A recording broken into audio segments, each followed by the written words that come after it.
Hello all you wonderful people, I hope you are well today. Something a little different.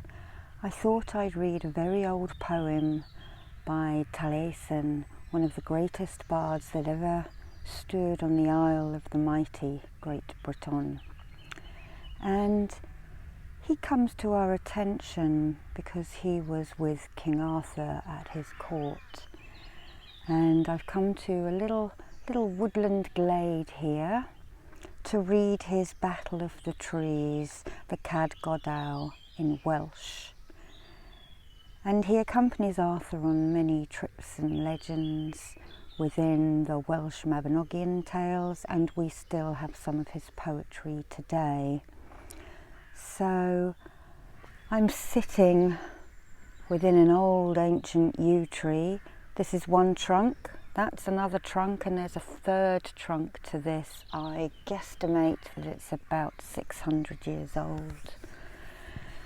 And the yew tree is part of the ogham, which you've seen me draw sometimes. Yeoho.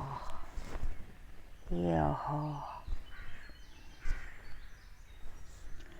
So let's just send that yew tree energy to you. And it is a bit wet here. I'm sitting in an area that looks a bit like the rainforest in Washington State. It's got ferns, everything is heavy with water. I've needed a machete to get here, but I thought I'm going to read you this wonderful poem. Okay, so please forgive my pronunciation of Welsh. Okay. I have been in many shapes before I assumed a constant form. I have been an arrow sword, a drop in the air, a shining bright star, a letter among words. In the book of origins I have been lantern light. For a year and a day I have been a bridge spanning 70 rivers.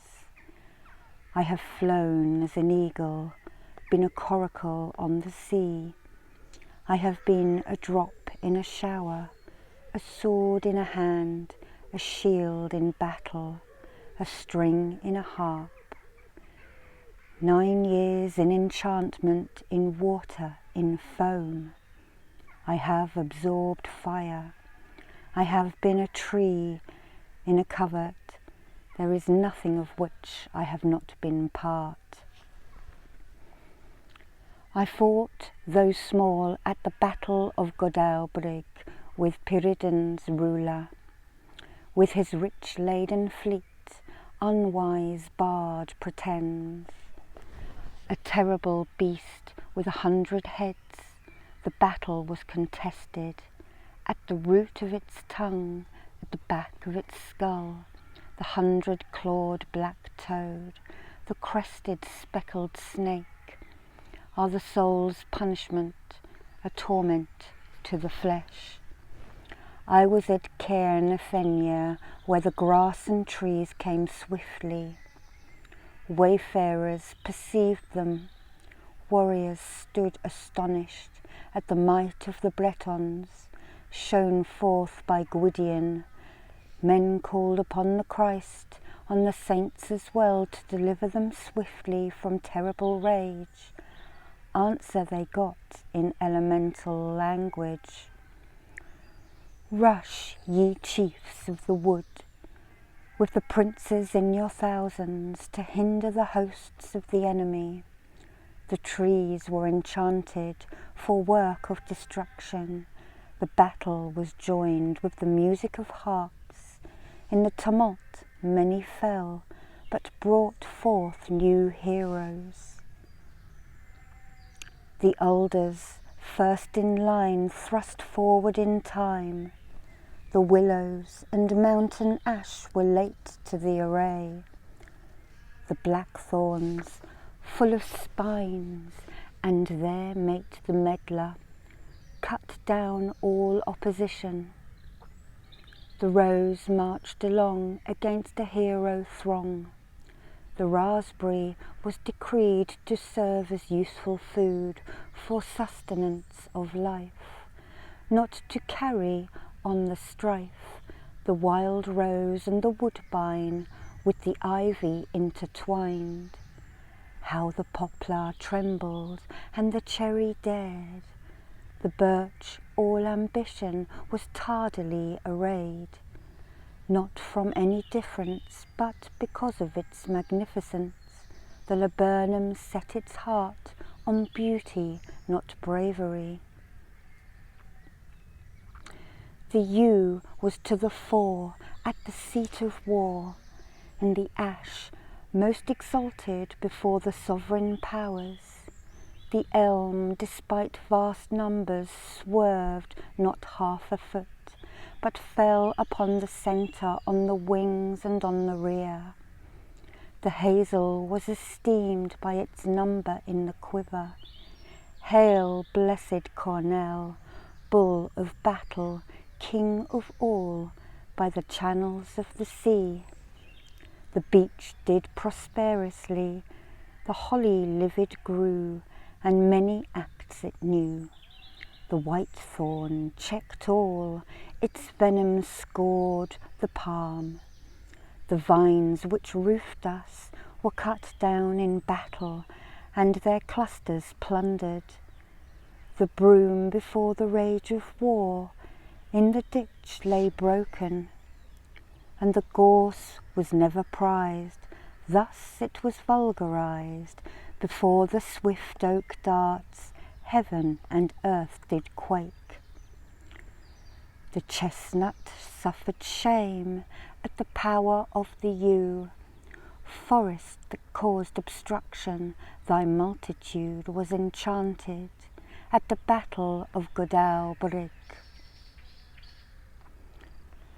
Not of mother nor of father was my creation. I was made from the ninefold elements, from fruit trees, from paradistical fruit, from primroses and hill flowers, from the blossom of trees and bushes. From the roots of the earth I was made, from the broom and the nettle, from the water of the ninth wave. Mat enchanted me before I was made immortal. Gwydion created me with his magic wand. From Emrys to Urion, from Mabon to Modron, from 550s of magicians like Mat was I made. Made by the master in his highest ecstasy, by the wisest of Druids was I made before the world began, and I know the star knowledge from the beginning of time. Bards are accustomed to praises. I can frame what no tongue utters. I slept in purple, I was in the enclosure with Dylan Aylmore. I was a cloak between lords, 2 spears in the hand of the mighty. When the torrent fell from the height of heaven, I knew 400 songs, which bards both older and younger cannot sing. 900 more unknown to any other, I will sing concerning the sword which was red with blood. I will sing the boar slaying, its appearance and its vanishing, of the knowledge it carried. I have knowledge of splendid starlight, the number of ruling stars scattering rays of fire above the world. I have been a snake enchanted on a hill. I have been a viper in a lake. I have been a star crooked at first, the shaft of a knife, or a spear in battle. Clearly shall I prophesy of battle where smoke comes drifting. 5 battalions of lads will dance on my knife, 6 yellow horses, the beast of the breed. Better than any is my cream-coloured steed. swift as a seamew along the shore. I myself am a power in battle. I cause of blood from 100 chieftains. Crimson is my shield, gold is my shield rim. Only Cerridwen from the dales of Irder is better than I. Long and white are my fingers, since I was a shepherd, since I learned. I have travelled the world, I have made my circuit, I have dwelled in 100 islands, in 100 cares. O wise and proficient Druids, do you prophesy of Arthur, or is it I you celebrate? I know what it is to be, you what has been. I know the saga of the flood, Christ's crucifixion, the day of doom. Golden jewelled, I shall be richly bedecked. Luxury shall attend me because of Virgil's prophecy. Okay, so that was the Battle of the Trees by the famous Taliesin. And Taliesin, although he probably lived around 600 AD when Arthur possibly lived, there are many tales about his birth, but the main one was that he was born of Cerridwen's spell. And Cerridwen was a rich priestess, queen from the Wales area, and she had 2 children, a beautiful daughter and a horribly disfigured son called Ovate. And if her son was to gain any standing in the world of men when he inherited his father's lands, he would need intelligence. So Cerridwen trekked across Wales to the mountains of Snowdonia to speak to the great healing magicians, to ask what ingredients she would need for a spell of magic to give Ovate a shining, radiant brow full of intelligence. And so they told her to collect for a year and a day lots of herbs and berries and barks and all kinds of forest things. And she would have to collect these at certain conjunctions of planets and moons and different times of day for that whole year and a day. So she'd need some help because this brew would need to boil for the whole year, or simmer rather.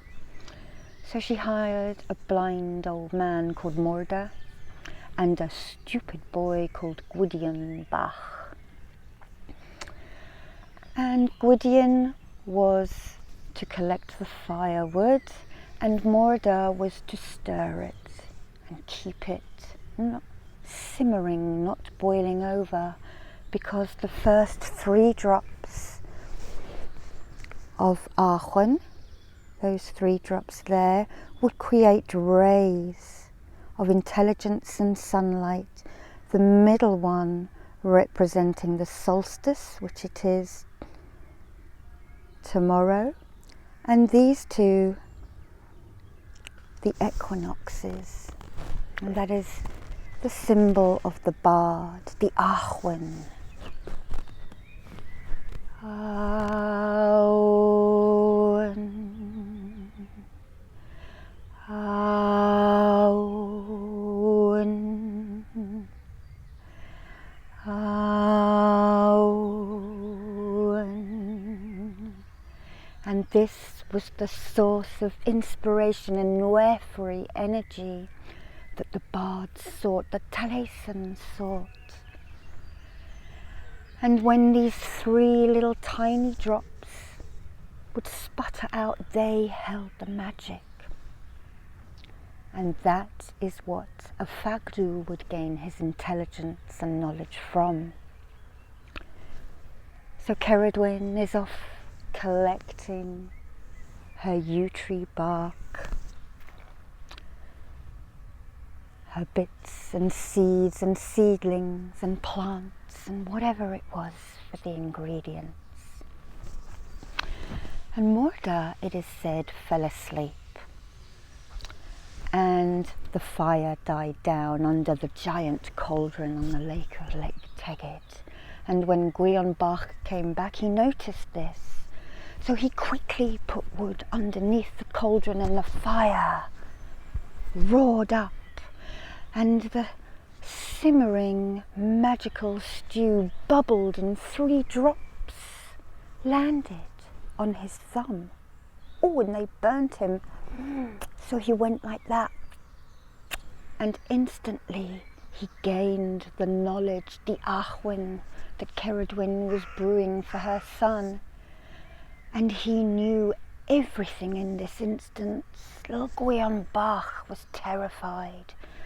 Cerridwen would come back and she would be so angry because the cauldron split and the magic was seeping all over the land and poisoning, and then entering Lake Tegid, and the land would die. And he knew Cerridwen would be angry, and he heard a growl behind him as she realized what had happened. And he had the knowledge of shape-shifting because he had the knowledge from these 3 drops of everything. So he shape-shifted into a hare and ran. Cerridwen changed into a greyhound and chased him down. And they have this whole shape-shifting chase across the landscape and the stars. Next, little Gwion came to the lake and he turned into a salmon and dived in. She turned into an otter bitch and hunted him to rest him. He launched out of the water and became a wren. She chased him, becoming a hawk.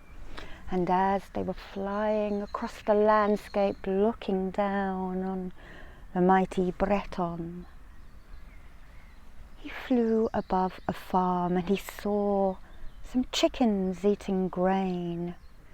So he turned himself into a grain of corn. Cerridwen turned herself into a big black hen, and she gobbled up the corn, and little Gwion Bach then entered her stomach, and it is said he lived there for the next 9 moons. So as Cerridwen was pregnant with little Gwion Bach, she was angry, she was still fuming, and she resolved to kill the babe. However, when the time of his birth arrived, she did not have the heart. So she sewed him up into a leather coracle. A coracle is like a small boat that floats on the water. And she cast him into Lake Tegid, and it is said for 40 years he floated downstream through the river and was washed up in a salmon weir. And a salmon weir is a group of sticks and mesh that would be put over a river to catch salmon and fish.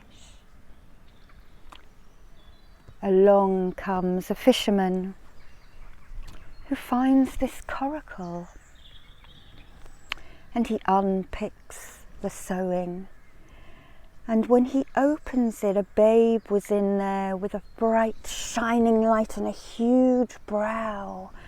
Lo, he said, this babe with the golden brow, which is Taliesin, that is the name, and Taliesin was born. And he grew up enchanting the birds and men with his achwan. He knew everything. He was created at the beginning of time in essence and born when he was found in that coracle. And Celtic law has lots of times, a year and a day, 40 years, so we have both of those in our tale of Taliesin. And that is arguably one of his most famous poems, which survives today. So I hope you have enjoyed this little journey out into the wet wilds of Britain.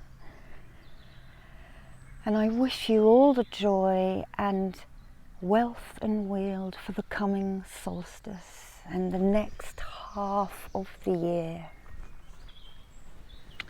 And love and light to you, my friends, and thank you very much for watching. And be happy. Be happy, find inspiration. Maybe this has inspired you to go out and write a little verse, perhaps of a place that you like. My poetry is still in rhyming couplets, so I think I write baby poetry, but it's fun and it gets the juices flowing and your language will be enhanced. Lots of love to you. Bye bye now.